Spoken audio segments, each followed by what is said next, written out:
আজকে একটা রান্না নিয়ে এসেছি, মাছের ডিমের বড়া।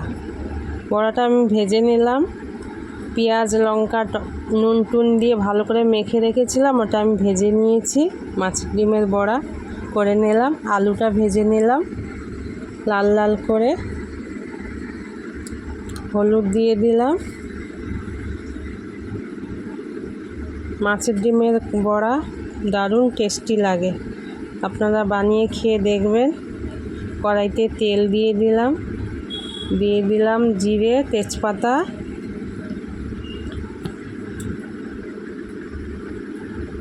পেস্ট বানিয়ে রেখেছিলাম টমেটো কাঁচা লঙ্কা পেঁয়াজ, পেস্টটা দিয়ে দিলাম। দিয়ে দেবো আদা রসুন বাটা, দিয়ে দিলাম হলুদ, জিরের গুঁড়ো ধনিয়া গুঁড়ো লঙ্কা পাউডার দিয়ে দিলাম। নাড়িয়ে নেব ভালো করে। দিয়ে দিলাম নুন,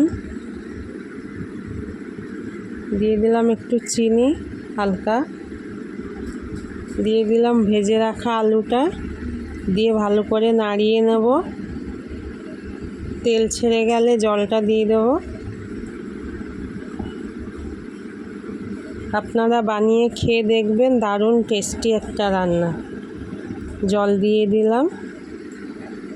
চ্যানেলটা ভালো লাগলে সাবস্ক্রাইব করে দেবেন। বড়াগুলো দিয়ে দিলাম, ভেজে রাখা বড়াগুলো একটু নাড়িয়ে দিলাম।